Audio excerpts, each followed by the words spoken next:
Hello మామ, ఈ video వచ్చేసి భైరవకోన టెంపుల్ గురించి. మా నాన్న ఎప్పటి నుండో జీవితంలో ఒకసారైనా భైరవకోనకి వెళ్ళాలరా అనేవారు. సో ఇప్పుడైతే ఆ టైం వచ్చింది. ఫైనల్ గా ఫ్యామిలీతో కలిసి భైరవకోన స్టార్ట్ అయిపోయాం. భైరవకోనకి వెళ్లే రూట్ అయితే రకరకాలుగా ఉంటుంది. కొంచెం దూరం మట్టి రోడ్డు, అలాగే కొంచెం దూరం హైవే, అలాగే మధ్యలో గతుకులు కూడా వస్తూ ఉంటాయి. వీటన్నిటిని దాటుకుని భైరవకోనకి అయితే ఎంటర్ అయ్యాం. ఫస్ట్ అయితే వాటర్ ఫాల్ దగ్గరికి వెళ్ళిపోదాం. ఈ వాటర్ ఫాల్ అయితే చూడడానికి చాలా బాగుంది. మనకి పైన కనిపిస్తున్న కొండపై నుంచి అయితే వాటర్ వస్తూనే ఉంటాయి. అలాగే ఇక్కడ ఇంకో విషయం ఏంటంటే 365 రోజులు నీళ్లు వస్తూనే ఉంటాయి అంట, ఏ కాలం అయినా. ఇక ఇంత చెప్పాక ఆగుతాం, పదమా మనం కూడా వాటర్ ఫాల్ దగ్గరికి వెళ్ళిపోదాం. ఈ వాటర్ అయితే బాగా చల్లగా ఉన్నాయి. అయినా మనం అయితే ఆగంగా హడావుడి చేస్తాం ఇక్కడ కూడా. అలాగే ఇక్కడ మనకి టాయిలెట్స్, డ్రెస్ చేంజ్ చేసుకోవడానికి రూమ్స్ కూడా ఉన్నాయి. వాటికైతే ఎటువంటి ఛార్జ్ చేయరు. ఇక మెయిన్ టెంపుల్ కి వెళ్లే ముందు మన గురువు గారు అయిన ఆంజనేయ స్వామి వారి దగ్గరికి అయితే వచ్చేసాం. ఆయన బ్లెస్సింగ్స్ తో అయితే స్టార్ట్ అయిపోతాం టెంపుల్ కి. దారిలో చిన్నపిల్లలు ఆడుకోవడానికి బొమ్మలు, లేడీస్ కావాల్సిన గాజులు ఎక్సెట్రా ఇంకా చాలా ఉన్నాయి.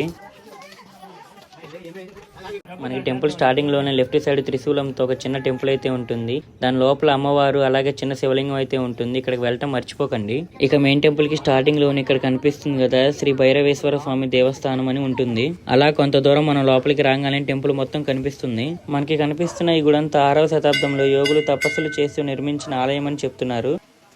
ఈ టెంపుల్ అంతా ఒకే శిలలా ఉండేదని, అలా ఉన్నదాన్ని ముళ్ళు పంచుకొని ఆలయంగా నిర్మించినట్లు ఇక్కడ పురాణాలు చెప్తున్నాయి. ముందుగా మనకి కాలభైరవుడి దర్శనం అయితే జరుగుతుంది. కాలభైరవుడికి ఎదురుగా చూసే శివలింగం ప్రకాశిస్తూ కనిపిస్తుంది. అలాగే ఈ కొండ చుట్టూ 1 శివలింగాలు ఉన్నట్టు ఇక్కడ పురాణాలు, అలాగే ఇక్కడ ఉన్నవారైతే చెప్తున్నారు.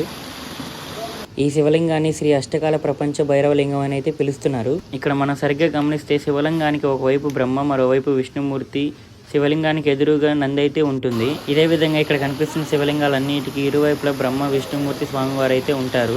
ఇదే విధంగా ఇక్కడ మనకి పక్షఘాత లింగం, శ్రీశైల మల్లికార్జున లింగం, శ్రీ నగరేశ్వర లింగం, శ్రీ శశినాగలింగం, శ్రీ రుద్రలింగం, శ్రీ కాశీ విశ్వేశ్వర లింగం, ఇలా మనకి స్వామివారు వివిధ రూపాల్లో అయితే దర్శనమిస్తారు. ఇక్కడ ఇంకో ప్రత్యేకత ఏమిటంటే శ్రీ త్రిముఖ దుర్గా బార్గులేశ్వర స్వామివారు కూడా ఉంటారు. ఈ త్రిముఖ అనే దానికి అర్థం ఏంటంటే మహాకాళి అమ్మవారు, మహాలక్ష్మి అమ్మవారు, మహాసరస్వతి అమ్మవారు ముగ్గురు కలిసి ఒకే శిలలో రూపొందుకొని మనకి దర్శనం అయితే ఇస్తారు. అలాగే ఇక్కడ మనకి బర్గులేశ్వరుడి పేరుతో శివలింగం కూడా దర్శనమిస్తుంది. అలా ఈ శివలింగానికి శ్రీ త్రిముఖ దుర్గా బర్గులేశ్వర లింగం అనేది పేరు వచ్చింది. ఈ విధంగా ఈ శివలింగం ప్రత్యేకమైనదిగా నిలిచింది. ఇలా మనం ఇక్కడ ఎక్కడ చూసిన శివలింగాలే కనిపిస్తాయి. కొండ చుట్టూ 1 శివలింగాలు అయితే ఉన్నాయి. ఇక చీకటి పడేసరికి రిటర్న్ అయితే స్టార్ట్ అయిపోయాం. ఇక ఇది మా భైరవకోన టెంపుల్ యొక్క వీడియో. ఇక్కడ తెలుసుకోవాల్సింది చాలా ఉంది. నేను తెలుసుకున్నంత వరకు అయితే చెప్పగలిగాను. ఎక్కడైనా తప్పుగా చెప్పుకుంటే క్షమించండి. ఈ వీడియో నచ్చితే లైక్, షేర్ అండ్ సబ్స్క్రైబ్ అయితే చేసి మామ.